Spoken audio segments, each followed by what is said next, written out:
Good morning viewers, నమస్తే. నేను విజయ Chandrika. ABN breakfast news కి స్వాగతం. అబ్రహం లింకన్ ఒక పాపులర్ స్టేట్మెంట్ ఇచ్చాడు, ఒక పాపులర్ కొటేషన్ అని కూడా చెప్పుకోవచ్చు దాన్ని. You can pool the people for some time, you cannot pool the people for all the time.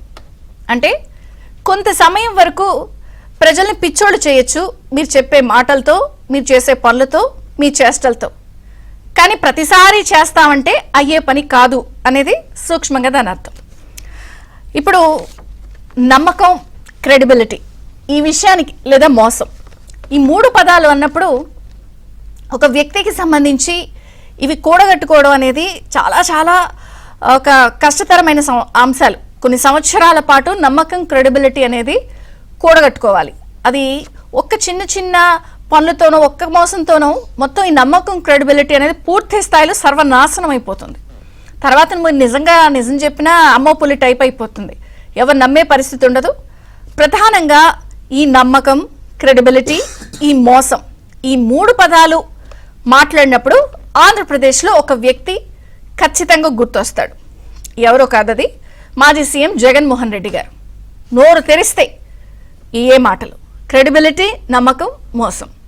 ఒక సభ పెడితే క్రెడిబిలిటీ, నమ్మకం, మోసం. ఒక రికార్డెడ్ ప్రెస్ మీట్ బయటకు వదిలినా సరే, రికార్డెడ్ ప్రెస్ మీట్ అని ఎందుకు అంటున్నానంటే, మరి ప్రెస్ ఎవరు వెళ్ళి అక్కడ ఓపెన్గా క్వశ్చన్స్ వేసేది ఉండదు, ఆయన వదులుతారు కాబట్టి దాన్ని రికార్డెడ్ ప్రెస్ మీట్ అని అంటూ ఉంటారు ప్రత్యర్థులు, ప్రతిపక్షాలు.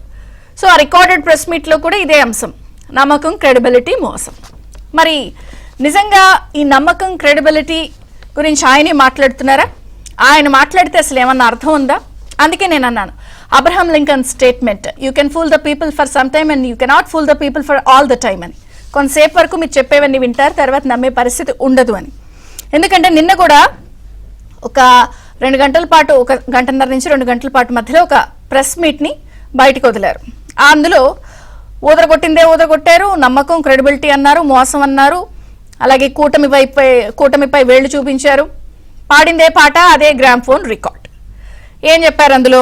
అసెంబ్లీకి సంబంధించిన అంశాలు మాట్లాడారు, అమరావతి గురించి, అప్పుల గురించి, పోర్ట్ల గురించి, దావోస్ పర్యటన గురించి, కూటమి ప్రభుత్వం అనౌన్స్ చేసినటువంటి పథకాలు, సూపర్ 6 గురించి, ఉద్యోగాలు, స్కాములు, అభివృద్ధి, ఎక్సెట్రా ఎక్సెట్రా, బ్లా బ్లా బ్లా.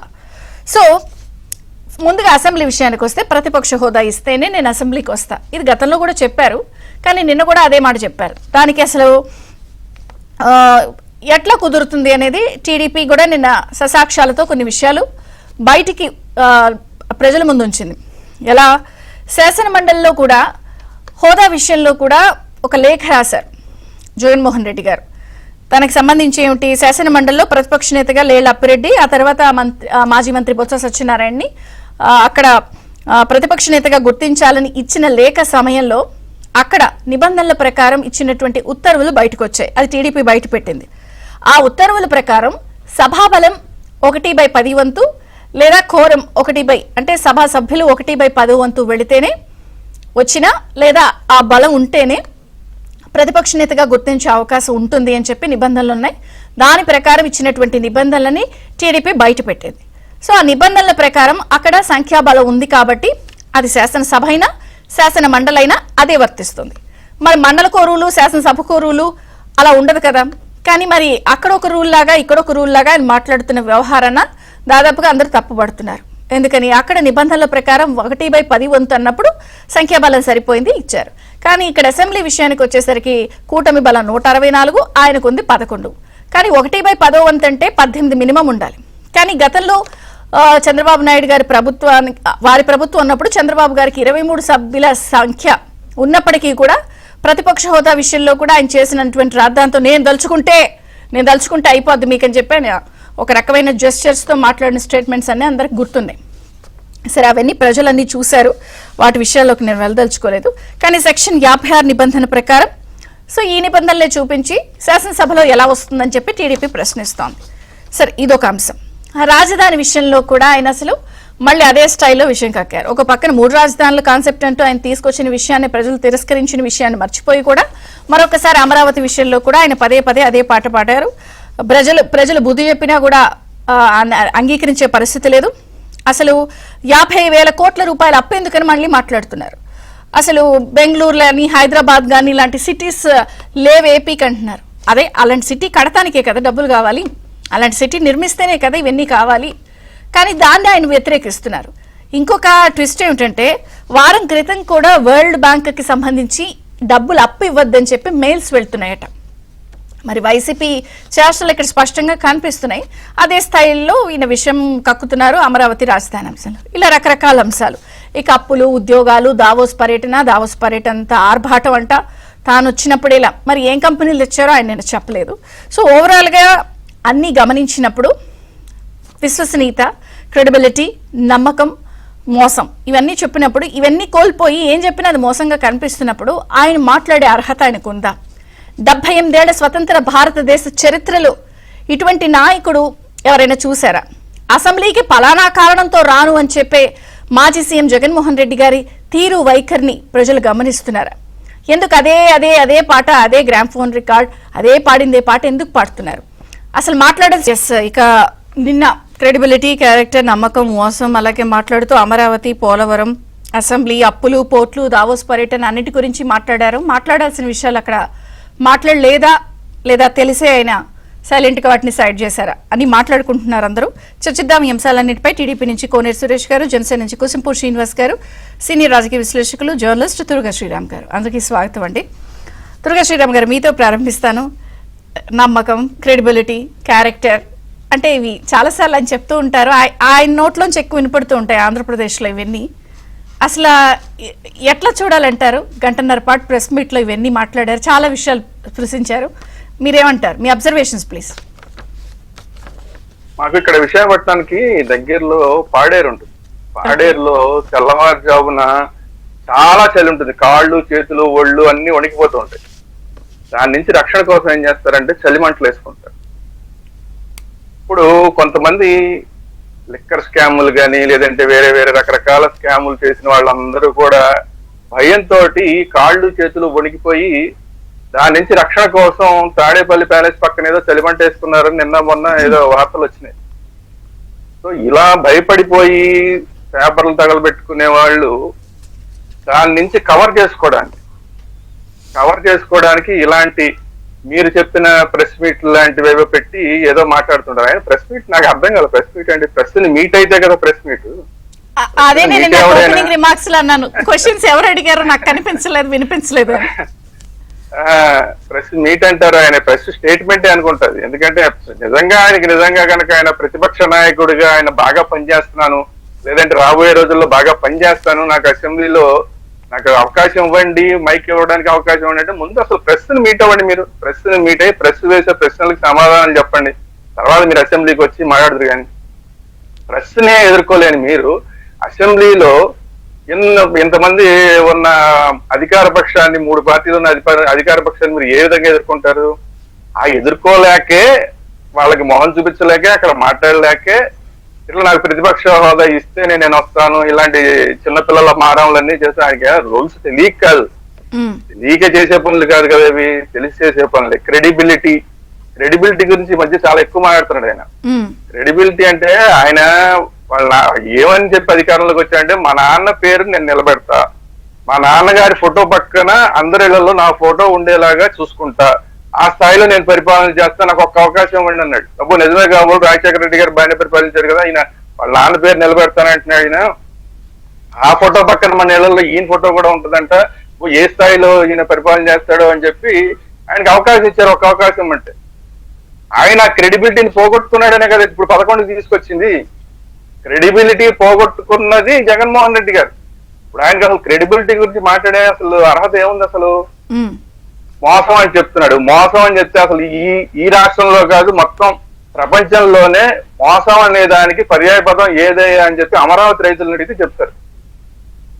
మేము అమరావతికి సపోర్ట్ చేస్తున్నాం అని చెప్పి మాట్లాడే అసెంబ్లీలో ఈయన అధికారంలోకి రాగానే అసలు అమరావతి లేదు, ఏమీ లేదు, 3 రాజధానులు అని చెప్పి మార్చేసి మోసం చేసింది ఎవరు? ఆ మోసం చేయబట్టే కదా అమరావతి రైతులు అంత పెద్ద ఉద్యమం చేసి అమరావతి రైతులకి మొత్తం రాష్ట్ర వ్యాప్తంగా అందరూ కూడా వాళ్ళు యాత్ర చేస్తుంటే వాళ్ళందరికీ బ్రహ్మరథం పట్టి, మొత్తం రాష్ట్రం అంతా ప్రజలందరూ బ్రహ్మరథం పట్టి మిమ్మల్ని చీకొట్టి 11 సీట్లు ఇచ్చి కూర్చోబెట్టింది దానికి కదా, మీరు చేసిన మోసానికి కదా. అవును, మీరు మోసం గురించి మాట్లాడితే ఎలాగా? ఇట్లా ఆయన ఏది తీసుకున్నా కూడా అన్ని ఆయనకే వర్తిస్తాయి. పైగా ఇప్పుడు ఆయన తను మెంటల్ గా ప్రిపేర్ అవడం కాకుండా ఎవరైతే ఈయన సహచరులు ఉన్నారో వాళ్ళందరినీ కూడా మెంటల్ గా ప్రిపేర్ చేస్తున్నారు.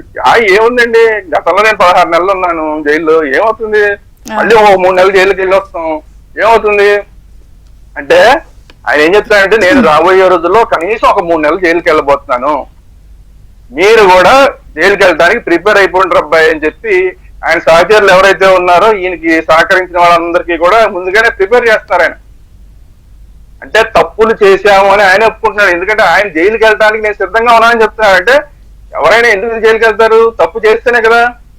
సో నేను వెళ్తాను, మీరు కూడా వెళ్ళడానికి రెడీ అవ్వండి, ఏమవుతుంది మళ్ళీ 3 నెలల తర్వాత వచ్చి మళ్ళీ మనం అధికారంలోకి వద్దాం అంటున్నారు.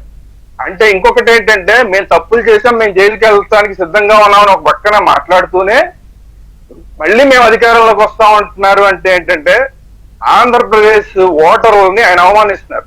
ఎందుకంటే గతంలో ఒకసారి నేను జైలుకి వెళ్ళి వచ్చాను, అయినా సరే నన్ను అధికారం ఇచ్చారు నాకు, మళ్ళీ ఇంకోసారి నేను కనుక జైలుకి వెళ్ళి వస్తే మళ్ళీ నాకు సింపతితోటి అధికారం ఇస్తారు, అంటే సింపతికి పడిపోతారు ఆంధ్రప్రదేశ్ ఓటర్లు అని చెప్పి ఆయన ఆంధ్రప్రదేశ్ ఓటర్ల యొక్క విచక్షణాధికారాన్ని ఆయన ప్రశ్నిస్తున్నారు, ఆయన అవహేళన చేస్తున్నారు ఒక పక్కన.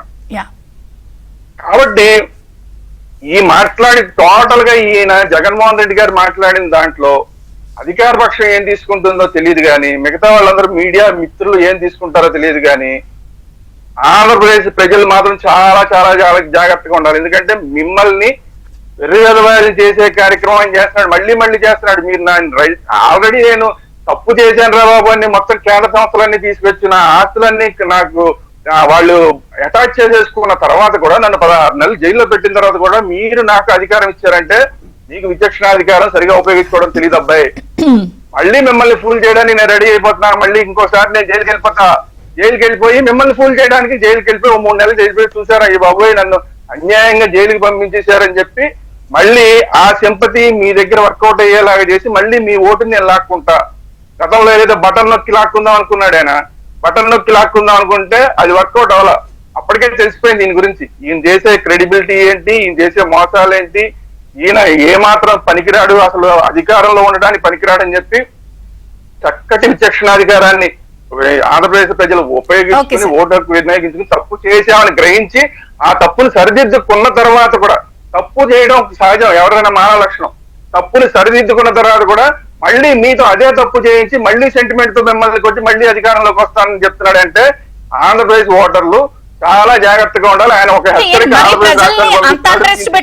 ఆయన మరి అదే కదా ఆయన చెప్తున్నది, మళ్ళీ 3 నెలలు వెళ్తాను వచ్చి మళ్ళీ అధికారంలోకి వస్తానంటే మామూలుగా అయితే ఏం చెప్తారు, నేను ప్రతిపక్షంలో బ్రహ్మాండంగా పనిచేస్తానండి, అంటే అన్ని ప్రశ్నిస్తానండి, నేను మళ్ళీ అధికారంలోకి వస్తానండి అని చెప్పాలి. ఆయన అది చెప్పట్లా, నేను 3 నెలలు జైలుకి వెళ్ళి వస్తానండి మళ్ళీ అధికారంలోకి వస్తానండి అని చెప్తున్నాడు. అది కదా ఆయన చెప్తున్నది. మాట్లాడిన చాలా క్వశ్చన్స్ గవర్నమెంట్ ని ప్రశ్నించారు. మరి అసలు అందులో ఉన్న వాస్తవాలు ఏంటి అవాస్తవాలు ఏంటి కూడా అసలు టీడీపీ జనసేన ఆన్సర్ చేద్దాం, ఎందుకంటే ప్రజలకు కొన్ని ఫ్యాక్ట్స్ తెలియాలి, చాలా విషయాలు మరి ఆయన నిన్న బురద జల్లారు కాబట్టి. అసెంబ్లీ గానీ అమరాబాద్ టీడీపీ నుంచి కోనేరు సురేష్ గారు ఉన్నారు. నమస్తే అండి కోనేరు సురేష్ గారు, బ్రేక్ఫాస్ట్ న్యూస్ కి స్వాగతం. నిన్న కూడా కేబినెట్ లో కీలక నిర్ణయాలు తీసుకున్నారు, మీరు ఎక్కడ పథకాలు ఆపేస్తాము ఎగ్గొడతాము అసలు ఇవ్వమని అయితే అనలేదు. 4 నెలల్లో 3 హామీలు ఎలా అమలు చేస్తామనేది షెడ్యూల్ ఇచ్చేశారు. విద్యా సంవత్సరం ప్రారంభంలో తల్లికి వందనం, జూలైలో డిఎస్సి నియామక ప్రక్రియ పూర్తి, మేలో రైతుల ఖాతాల్లో అన్నదాత సుఖీభవ, ఇవి కాకుండా ఆల్రెడీ దీపం పథకం మొదలు పెట్టారు, పెన్షన్లు ఇస్తున్నారు. మరి అసలు మీరు పథకాలన్నీ పాయాయని ఆయన నిన్న చెప్తున్నారు ప్రెస్ మీట్ లో. పాయింట్ నెంబర్ 1, అమరావతికి 52,000 కోట్ల అప్పు తెచ్చేస్తున్నారు, అసలు ఇది అవసరమా అని మాట్లాడుతున్నారు. 3, అసెంబ్లీ విషయంలో కూడా ప్రతిపక్ష హోదా ఇస్తేనే వస్తాను అని ఆ శాసన మండలిలో ఉన్న నిబంధనకి ఇక్కడ వేరేది చేయమని అంటున్నారు. చెప్పండి అసలు. జగన్మోహన్ రెడ్డి గారు ప్రెస్ మీట్ లో మాట్లాడుతూ 3-4 విషయాలు మెన్షన్ చేశారు. ఒకటి, ముఖ్యమంత్రి గారితో సమానంగా మాకు కూడా సమయం ఇస్తే మేము వచ్చి మాట్లాడతాము, మేము మాట్లాడితే ప్రభుత్వాన్ని ప్రశ్నిస్తాం కాబట్టి వారు మాకు సమయం ఎవరు అని చెబుతున్నాం. అసలు ఇక్కడ మాకు తేడతెల్లం చేయాల్సిన విషయం ఒకటి ఉంది. చెప్పండి సార్. ముఖ్యమంత్రి గారు లీడర్ ఆఫ్ హౌస్, వారిని కూడా స్పీకర్ గారు ప్రకటిస్తారు మెజారిటీ ప్రకారం.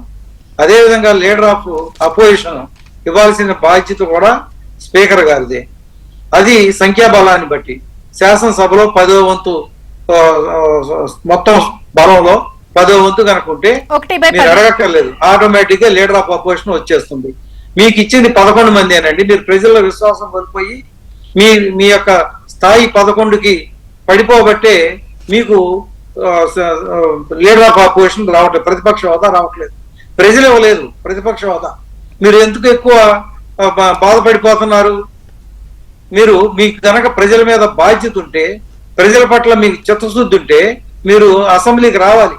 మీరు రానని చెప్పేస్తున్నారు, సమయం ఇవ్వరు కాబట్టి రానని చెప్తున్నారు. మీరు అది సమయం ఇవ్వాల్సింది స్పీకర్ గారు. ఒక ఏదైనా సరే చర్చ జరిగేటప్పుడు దానికి ఎంత సమయం కేటాయించాలి, దాని ప్రోరాటా బేసిస్ లో ఏ సభ్యులకి వారి యొక్క వారి బలాన్ని బట్టి సమయాన్ని కేటాయిస్తారు. అది కాకుండా ప్రజల్లో చంద్రబాబు నాయుడు గారు మీకు సమయం ఇవ్వట్లేదని చెప్పేసి ప్రజలకి అవాస్తవాలను తెలియజేసి మీరు ప్రజల్లో ఒక సింపతిని పొందాలనే ప్రయత్నం చేస్తున్నారు. మీరు వాస్తవాలు మాట్లాడటం నేర్చుకోండి జగన్మోహన్ రెడ్డి గారు. మీరు ఎప్పుడు కూడా మీరు 2009 నుంచి చూస్తున్నాం మిమ్మల్ని, మీరు ఎప్పుడు అవాస్తవాలే మాట్లాడేది. రెండోది రాజధాని అన్నారు. మీరు ఒకసారి అమరావతి రాజధాని గురించి ఒక్కసారి 2014లో శివరామకృష్ణన్ కమిటీ రిపోర్టుని శాసనసభలో ప్రవేశపెట్టినప్పుడు చంద్రబాబు నాయుడు గారు ఎక్కడా కూడా అమరావతిలో కృష్ణా విజయవాడ గుంటూరు మధ్య రాజధాని ఏర్పాటు చేస్తామన్నారు తప్పితే ఎన్ని వేల ఎకరాల్లో చేస్తామని చెప్పలేదు. కానీ జగన్మోహన్ రెడ్డి గారు ఆ చర్చలో పాల్గొంటా కనీసం రాజధాని మీరు ఎక్కడైనా కట్టండి, 30,000 ఎకరాలు కావాలండి రాజధానికి అని చెప్పింది మీరు. అమరావతిలో కట్టండి, ఇంకెక్కడైనా కట్టండి, మేము వ్యతిరేకం కాదని చెప్పింది మీరు. కానీ మీరు అధికారంలోకి వచ్చిన తర్వాత ఏం చేశారు? మీ నాయకులు ఏం చెప్పారు? జగన్మోహన్ రెడ్డి గారు ఇల్లు ఇక్కడే కట్టుకున్నారు, రాజధాని ఎక్కడికి వెళ్ళదు, అమరావతిలోనే ఉంటుందని చెప్పి ప్రజల్ని చెప్పి అధికారంలోకి రాగానే 3 రాజధానులు అంటూ పలుకుతా మీరు కర్నూలులో న్యాయ రాజధాని ఏర్పాటు చేశారా? ఈ రోజు చంద్రబాబు నాయుడు గారు హైకోర్టు బెంచ్ ఏర్పాటు చేయాలని చెప్పేసి ఈ రోజు రేపు ఈ జడ్జిలు కూడా అక్కడికి కర్నూలు వెళ్ళి ఏ బిల్డింగ్ కావాలనేది కూడా చర్చ చేయడానికి వెళ్తున్నారు. కాబట్టి మీరు కర్నూలు న్యాయ రాజధాని ఇవ్వలేరు, ఓని విశాఖపట్నంలో రాజధాని చేస్తామన్నారు.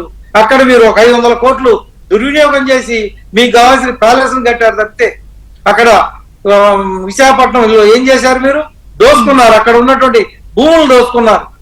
అదే విధంగా ఇక్కడ శాసనసభ జరుగుతుందన్నారు. కాబట్టి మీరు 3 ప్రాంతాలనే మోసం చేశారు జగన్మోహన్ రెడ్డి గారు. 30,000 ఎకరాలు కావాలని చెప్పింది ఎవరు? మీరు కాదు.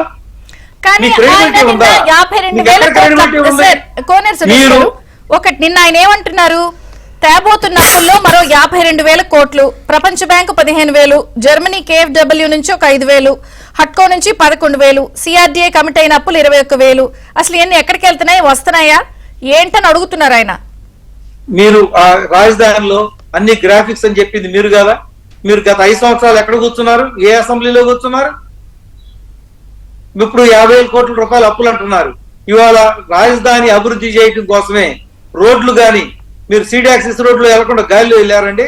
విమానంలో వెళ్ళారా? హెలికాప్టర్లో వెళ్ళారా అసెంబ్లీకి? కనీసం ప్రజలు ఏమనుకుంటారనే విజ్ఞత కూడా లేదు.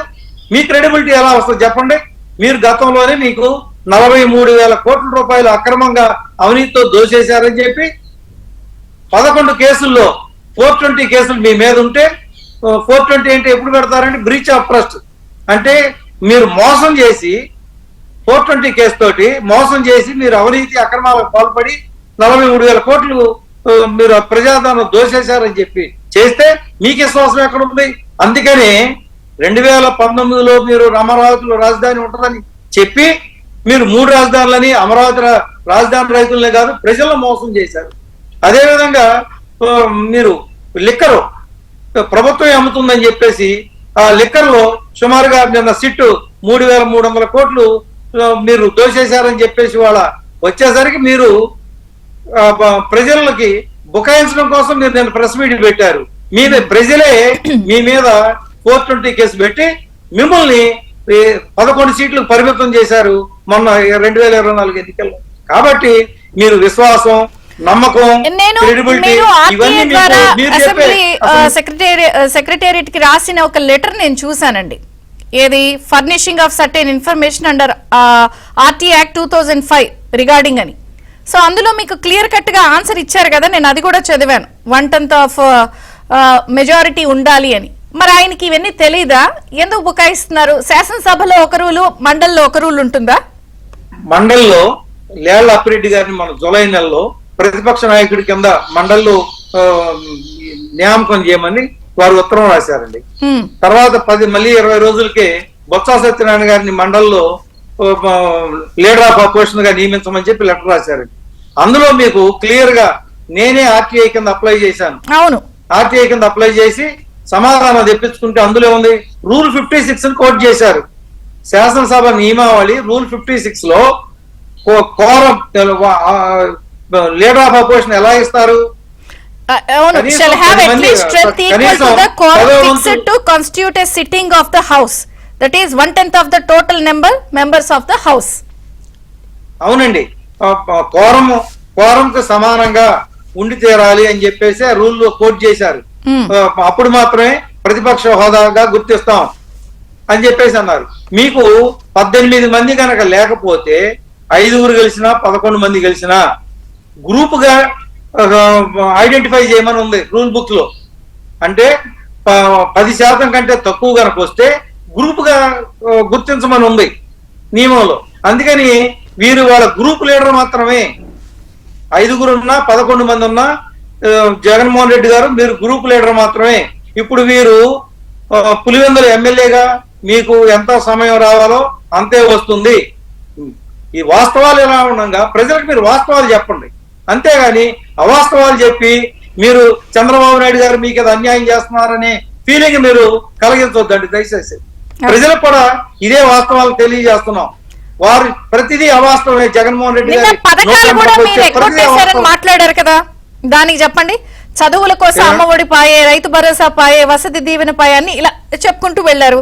కానీ నిన్న కేబినెట్ లో విద్యా సంవత్సరం ప్రారంభంలోనే తల్లికి వందనం, జూలైలో డిఎస్సి ప్రకటన, మేలో రైతుల ఖాతాలో సఖీ భవాన్ అనౌన్స్ చేశారు కదా, ఎక్కడ పోయి? అదే చెబుతున్నామండి, మీకు 2000 నుంచి 3000 రూపాయలు పెన్షన్ ఇస్తామని చెప్పి 2019లో 2 ఏళ్లకు ఒకసారి 250 రూపాయలు పెంచుకుంటా మీకు 5 సంవత్సరాలు పట్టింది 1000 రూపాయలు పెంచడానికి. చంద్రబాబు నాయుడు గారు మొన్న రాగానే చేసింది ఏంటి? 3000 నుంచి 4000 ఒకేసారి పెంచారు. అదే విధంగా మహిళలకి మాట ఇచ్చిన ప్రకారమే 3 సిలిండర్లు ఉచితంగా ఇస్తామని ఇస్తున్నారు. అదే విధంగా రేపు చేస్తాం. అసలు మీరు ఆదాయం మీద ఎక్కడ దృష్టి పెట్టారు? గత 5 సంవత్సరాల్లో మీరు ఆదాయం ఎక్కడ పెరిగిందండి? ఆదాయం లేకపోవడం వల్లనే ఈ రోజున వచ్చిన సమస్యలు ఏంటి?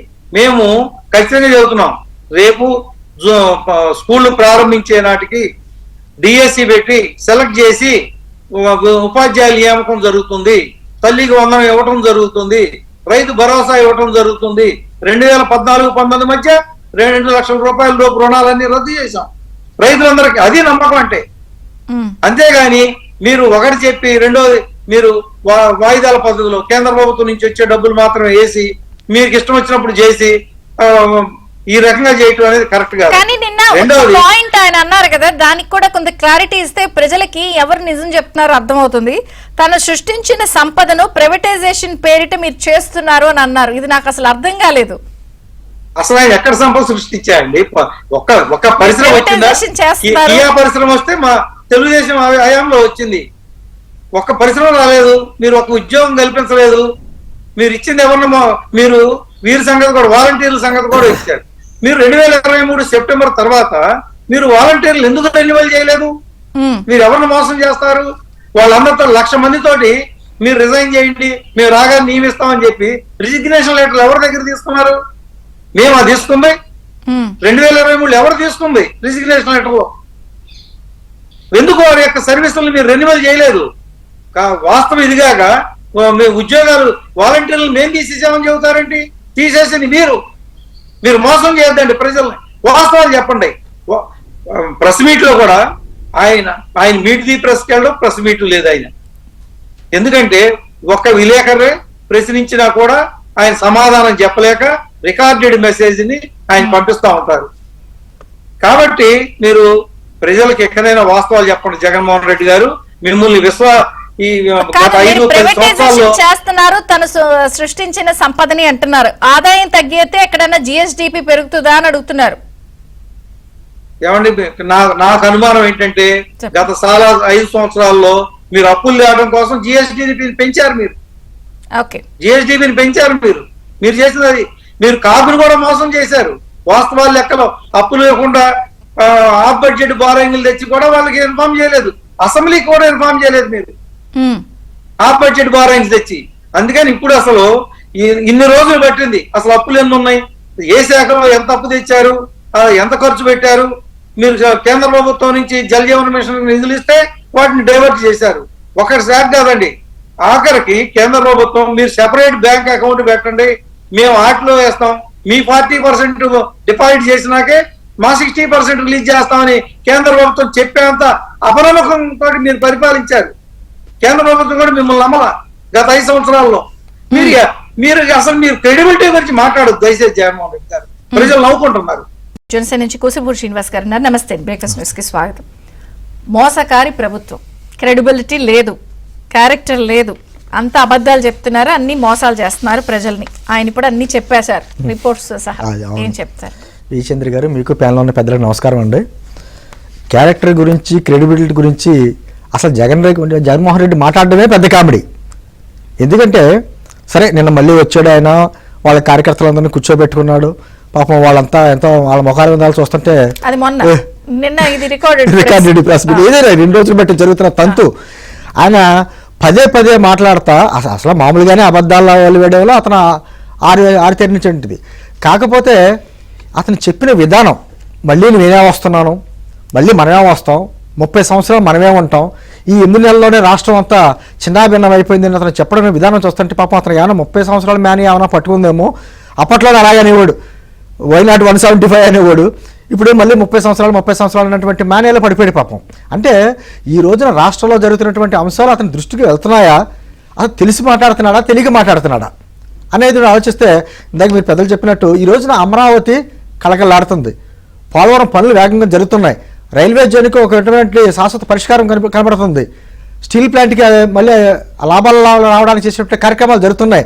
దాదాపు 6.5 లక్షల కోట్ల రూపాయలతోటి ఈరోజు పెట్టుబడులు వస్తున్నాయి, 4.5 లక్షల మందికి ఉపాధి కల్పించేటువంటి అవకాశాలు జరుగుతున్నాయి. నిన్న ఒప్పందాలు జరిగిన 34 ప్రాజెక్టుల ప్రతిపాదనలపై రాష్ట్ర కేబినెట్ ఆమోదం చెప్పింది. ఆ ఫిగర్ కూడా 6,78,345 కోట్ల రూపాయల పెట్టుబడులు, దాదాపు 4.5 లక్షల మందికి ఉపాధి కలిగించేటువంటి కార్యక్రమాలు.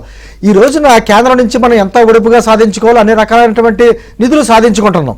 సరే ఇవన్నీ తెలిసి మాట్లాడుతున్నాడా, తెలియక మాట్లాడుతున్నాడా అంటే అతను తెలిసి కూడా ఏదో రకంగా ప్రజలు ఇంకా మభ్య పెట్టాలనేటువంటి మాటలు మాట్లాడుతున్నాడు. పైగా ఇప్పుడు ఏదో కొత్త పదం తీసుకొచ్చాడు, ఏంటది 2.0 అంట.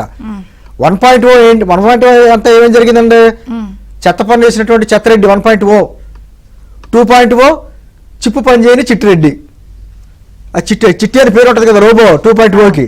అలాగా అంటే మరి అతను నిజంగా చిప్పు పని చేస్తుందా, పని చేయట్లేదా, రాష్ట్రంలో జరుగుతుంది ఏంటి అంటే ఒక విధమైనటువంటి కళ్ళగా అంటారటండి.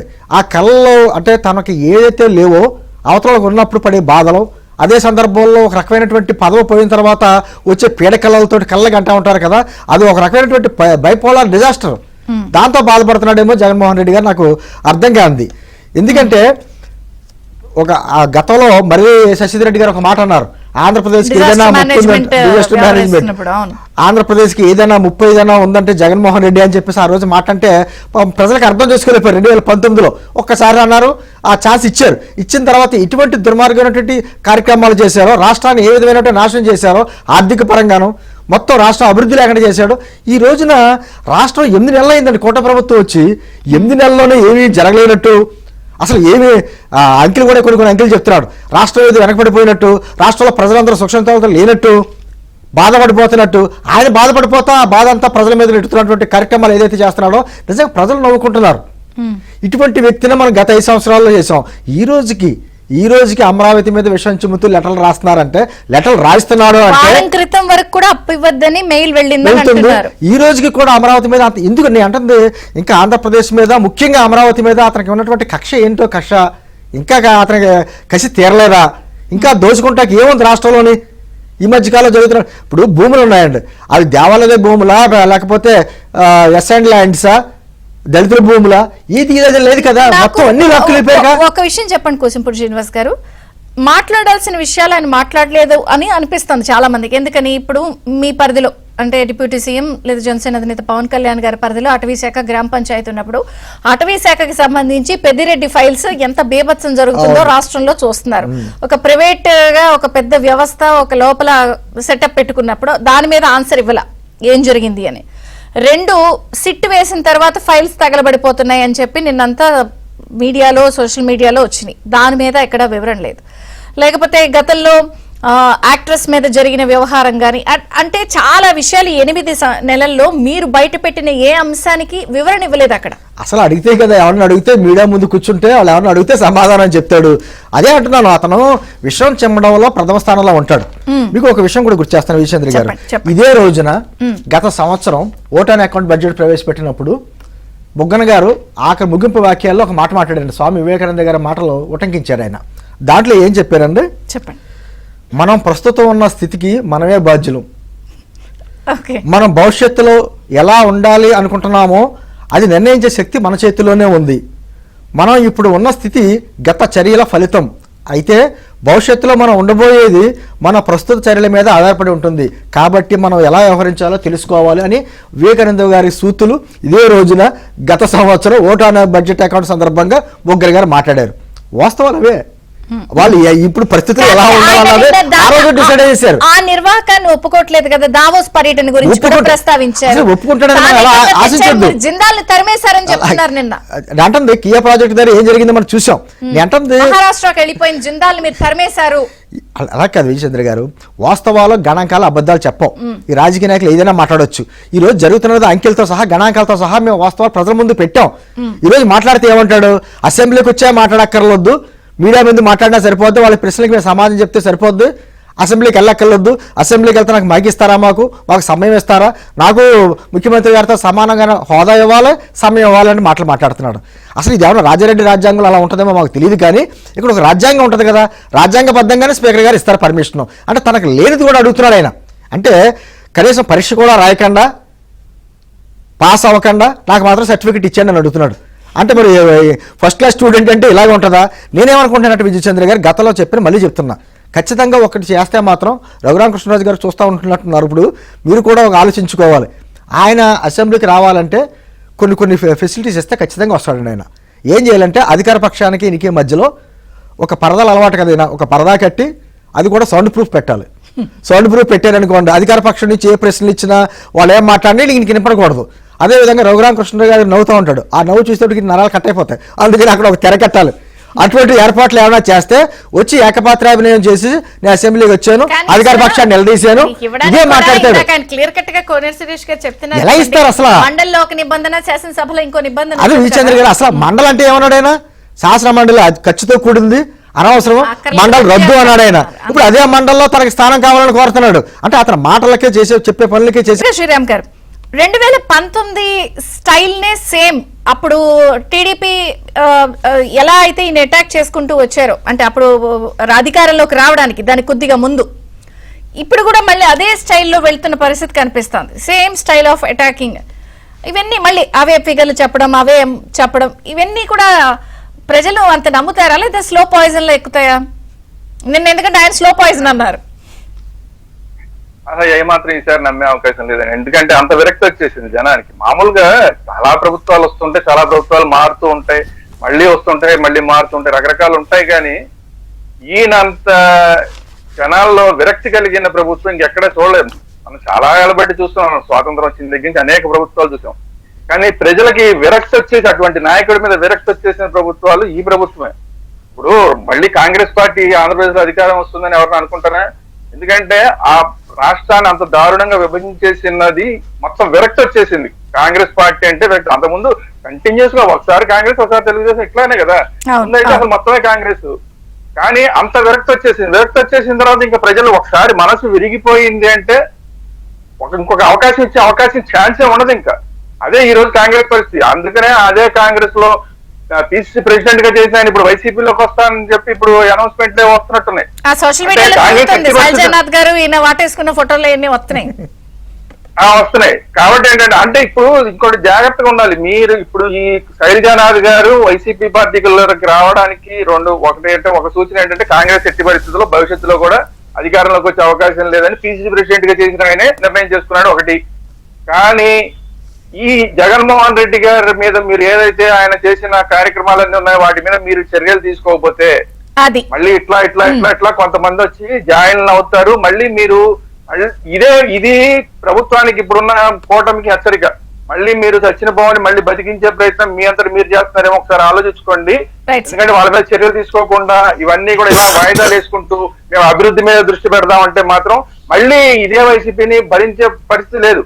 ఇంకోటి ఏంటంటే 2.0 అంటున్నారు. ఒక్క మాట చెప్తా, ప్రధానమంత్రికి మోడీ గారు ఉన్నారు, ఆయన ఫస్ట్ ఒకసారి గెలిచారు, ఇదేదో బాగానే ఉందని చెప్పి రెండోసారి అవకాశం ఇచ్చారు, అప్డేటెడ్ వర్షన్, దానికి 2.0 అంటారు. ఇదేదో బాగానే ఉంది అనుకున్నారు, మళ్ళీ ఇంకోసారి అవకాశం ఇచ్చారు, మళ్ళీ ఇంకా అప్డేటెడ్ వర్షన్ 3.0 అన్నారు. కానీ ఈయనది ఫస్ట్ సారి అవకాశం ఇచ్చిందే ఇది ఫెయిల్యూర్ అయిపోయి మొత్తం షెడ్కి వెళ్ళిపోయింది. మళ్ళీ వస్తే దాన్ని 2.0 అనరు. కాబట్టి ఏంటంటే 2.0 అవకాశమే లేదు. 1.0 ఇచ్చినందుకే ప్రజలు బాధపడి మొత్తం 0.000 చేసేశారు. అది దృష్టిలో పెట్టుకుని జగన్మోహన్ రెడ్డి గారు ఆయన రాజకీయ సన్యాసం తీసుకుంటే ఉత్తమం తప్ప ఇట్లా ఊరికే వచ్చి ప్రెస్ కనబడకుండా ఏదో వీడియోలు పెట్టేసి ప్రెస్ మీట్లన్నీ మాట్లాడి ప్రెస్ ని మీరు అవమానించొద్దు, ప్రజల్ని అవమానించొద్దు. కోనేరు సురేష్ గారు, కొంత ఈ బరితెగింపు చూస్తే మీరే స్కోప్ ఇస్తున్నారు అన్న విమర్శకి ఏం సమాధానం చెప్తారు? ఎందుకంటే ఇంత బరితెగింపుగా వచ్చి మీరందరూ ఇప్పుడు ఇద్దరు ఎక్స్ప్లెనేషన్ చేశారు, తప్పుడు లెక్కలండి ఇవన్నీ, లేకపోతే ఇవి రూల్స్ అండి, ఇలా వివరణలు ఇచ్చుకుంటున్నారు అంటే ఆయన అంత బరితెగింపుగా వచ్చి చెప్తున్నారంటే మీరు స్కోప్ ఇస్తున్నారన్న విమర్శకి ఏం చెప్తారు? మేడం, జగన్మోహన్ రెడ్డి గారు ఎప్పుడు అవాస్తవాలే మాట్లాడతారు, మేము వాస్తవాలే మాట్లాడతాం. ప్రజాస్వామ్యంలో ప్రజల్ని చైతన్యవంతం చేసే క్రమంలో ప్రజల్ని ఎడ్యుకేట్ చేస్తానే ఉండాలి. ప్రజలకు ఎవరు హంస గనక నీళ్లు పాలు వేరు చేసినట్టు అవినీతి పరులు ఎవరు, నిజాయితీ పరులు ఎవరు అనేది మనం ప్రజలకు ఎడ్యుకేట్ చేయాల్సిందే ప్రజాస్వామ్యంలో.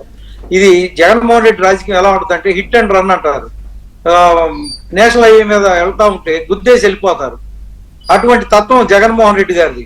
ఇక ఈయన గుద్దేసి వెళ్ళిపోతాడు, ఆ కింద యాక్సిడెంట్ అయిపోయి కింద పడిపోయిన వాళ్ళు ఎవరో అనేది ఆయనకేం పట్టించుకోరు. ఈ రాష్ట్రాన్ని కూడా ఆయన అదే పరిస్థితిలో చేశాడు. ఈ 1.0 ఇచ్చిన అవకాశం ఇచ్చినప్పుడు అదే పని చేశాడు. ప్రజలందరినీ విధ్వంసం చేసి ఈ రాష్ట్రాన్ని అతకాకుతలం చేసి మళ్ళీ వాళ్ళ వచ్చి ఈ రోజు మళ్ళీ తిరిగి వచ్చి నేను అదే చేస్తానంటే ఈ ప్రజలైతే సిద్ధంగా లేరు. అతని మీద ఖచ్చితంగా 420 కేసు వాళ్ళు పెట్టారు. ప్రజలు కొంత స్కోప్ ఇస్తున్నారా అనేది చర్చకి మీరెందుకు ఇస్తున్నారు అవకాశం? లేదు మేడం, తెలుగుదేశం పార్టీగా మేము నేను గత 2009 నుంచి నేను పార్టీ పరంగా అనట్లేదు, ప్రభుత్వ పరంగా అని అడుగుతున్నా. మీరు ఎక్కడో చర్యల్లో వేగం లేకపోవడం వల్ల ఈ బరితెగింపు వస్తుంది, ఆయువు జీవం పోస్తున్నారని ఆయన ఓపెన్ గా అన్నారు. అండ్ అక్కడక్కడ సోషల్ మీడియాలో కానీ మీ క్యాడర్ కానీ ఇట్లా మాట్లాడుతూనే కనిపిస్తున్నాయి. మేడం అదేం లేదు, మీరు గత కొన్ని రోజుల నుంచి గత 8 నెలలుగా మీరు చూస్తానున్నారు. చాలా విషయాల్లో ప్రతిదీ చర్య తీసుకున్నాం. ఇప్పుడు జత్వానీ కేసులో వీళ్ళు ఏం చేశారు, ప్రభుత్వమే నేరం చేయటం. అసలు జగన్మోహన్ రెడ్డి యొక్క ఆదేశం లేకుండా బాంబే వెళ్ళి అమ్మాయిని తీసుకురావటం ఏంటి? అసలు అతని మీద కేసు పెట్టాలి, అతని బాధ్యత, అతను సమాధానం చెప్పాలి. ఈ రోజు వరకు జగన్మోహన్ రెడ్డి తన 5 సంవత్సరాల పరిపాలనలో చేసిన అకృత్యాల గురించి సమాధానం మరి ఈ ప్రభుత్వం వచ్చినాక 8 నెలల్లో మీరు బయట పెట్టిన ఏ అంశాల మీద ఆయన ఇక్కడ వివరణ ఇవ్వలేదు, ఆయన చెప్పాల్సింది చెప్పుకుని వెళ్ళిపోయారు నిన్న. అంతే, అదే చెప్పేది, హిట్ అండ్ రన్ అంటాం. చెప్పాం కదా మీకు. కానీ సార్ ఒకటి, మీరు హిట్ అండ్ రన్ కూడా తేలిగ్గా తీసుకోబాకండి. హిట్ అండ్ రన్ లో అక్కడ ఎవరు దరిదాపుల్లో చూడని వాళ్ళు చెప్పని వాళ్ళు ఉన్నారనుకో, నేను చేయలేదు అనేయచ్చు. అందుకనే ప్రజలు మేము ఎడ్యుకేట్ చేస్తాం. ఇది ప్రజాస్వామ్యం, ప్రజలు ఎడ్యుకేట్ చేస్తానే ఉంటాం. జనసేన గాని, తెలుగుదేశం గాని, బీజేపీ గాని కేంద్ర ప్రభుత్వం నుంచి వచ్చే సహాయం గురించి చెబుతాం, రైల్వే జోన్ గురించి చెబుతాం, కియా మోటార్స్ లాగా ఇంకా వచ్చే వాటి గురించి చెబుతాం, ఎలా పంపించేసాడో చెబుతాం, అన్ని చెబుతాం మేడం. ప్రజలు మాత్రం చేస్తాను. గత 5 సంవత్సరాల్లో మన రాష్ట్రాన్ని చూసి అవహేళన చేసేటువంటి పరిస్థితుల నుంచి ఈ రోజు మన రాష్ట్రాన్ని చూసి అసూయ పడేటువంటి పరిస్థితిగా ఈ రోజు కూటమి ప్రభుత్వం పనిచేస్తుంది. ఖచ్చితంగా జగన్మోహన్ రెడ్డి గారు వచ్చి ఏకపాత్రాభినయం చేసి తను చెప్పాల్సిందని చెప్పుకుంటూ వెళ్ళిపోతాడు. మీరు వినాలే కానీ తనకు తాను ఒక మహాత్మా గాంధీగా అభివర్ణించుకుంటాడు. అదేవిధంగా మా పెద్దిరెడ్డి రామచంద్రరెడ్డి ఏమో గౌతమ్ బుద్ధుడు అని, రోజా గారు ఏమో ఒక మదర్ తెరిస్తా అని, నేనే చెప్తాడు ఆయన ఇన్ని వాళ్ళు ఎదురుకుండా కూర్చుంటుంటే. అంటే నేనేమంటానంటే మనం చేస్తున్న పనులు ఏంటనేది ప్రజలు ఎప్పుడు గమనిస్తూ ఉంటారు సార్. ఆయన మాట్లాడితే ఏమంటాడు, ప్రజల ఆశీస్సులు లేకపోతే దేవుడు ఆశీస్సులు అని మాట్లాడతాడు. ఈరోజు దేవుడు ఆశీస్సులతోటి ప్రజల ఆశీస్సులతోటే కూటమి ప్రభుత్వం వచ్చింది. ఖచ్చితంగా ఒక బాధ్యతతో కూడినటువంటి వ్యవహారం ఈరోజు నడిపిస్తుంది. మీరు అలాంటి కొంతమంది అసంతృప్తి ఉంది, ఇంకా చర్యలు తీసుకుంటలేదు, వాళ్ళు ఎదురుగుండా కనిపిస్తున్నారు, గత 5 సంవత్సరాలు దుర్మార్గాలు చేసిన వాళ్ళంతా కనిపిస్తున్నారని అసంతృప్తి ఉంటుంది. ఏదైతే ఉందో కోడి ఇంటి ముందు వచ్చి కొట్టింది తొడగొట్టింది అంటారు కదా, తొడగొట్టి ముందు తొడగొడుతుంది, తర్వాత ఏమైపోతుంది, ఫ్రై అయిపోతుంది, కానీ టైం పడుతుంది. కాకపోతే ఏమవుతుందంటే కొంచెం సమయం సందర్భం ఉంటుంది. వాళ్ళకి మళ్ళీ గోళ్ల దూకి అర్ధరాత్రి తెల్లవారుజామున లేకపోతే అక్రమంగా అరెస్టులు చేయడం, రాష్ట్రం అంతా తిప్పడం, లేకపోతే ఏమో వారు సొంత ఎంపీనే కొట్టినట్టు కొట్టి వీడియోలు తీసి అధిష్టానానికి పంపించడం, అటువంటి కార్యక్రమాలు ఇక్కడ ఉండవు. ఏదైనా రాజ్యాంగబద్ధంగా ప్రజాస్వామ్యబద్ధంగా ఖచ్చితంగా చర్యలు ఉంటాయి. కాస్త ఆలస్యం అవుతుంది కామో, కానీ అలక్ష్యం మాత్రం కాదు. సరే, ఒకటి మీ సైడ్ నుంచి అడుగుతాను. కోనేరు సురేష్ గారు 6, 8, 10 ర్యాంకులు వచ్చినాయి ఏంటి? 1, 2, 3 రావాల్సిన వాళ్ళకి అది ఫైల్స్ క్లియరెన్స్ ద్వారా. అదే ఏదైనా సరే 6, 8, 10 ఉంటుంది. చంద్రబాబు నాయుడు గారు 6, 8 లోకేష్, 10 పవన్ కళ్యాణ్, 1, 2, 3 రావాలి కదా వీళ్ళు. మేడం, ఈ మధ్య వారు దావోస్ వెళ్ళటం, అలాగే ఢిల్లీ వెళ్ళి రాష్ట్ర సమస్యలు తీసుకెళ్ళినప్పుడు ఈ ఫైల్స్ అది మిగతా వాళ్ళు జగన్మోహన్ రెడ్డి గారు క్లియర్ చేస్తున్నారు, మండల్ వైజ్ క్లియర్ చేస్తున్నారు అంటున్నారు. బయట అంతా ఫైల్ క్లియరింగ్ ఆయనే ఫాస్ట్ గా ఉన్నారు అంటున్నారు. ఫైల్స్ క్లియరింగ్ అంటే వాళ్ళకి సంబంధించిన ఫైల్స్ అన్ని అలా క్లియర్ చేసుకుంటారు. దానికి అసెంబ్లీ ఒక రోజు లేట్ అవ్వచ్చు కానీ నిర్ణయం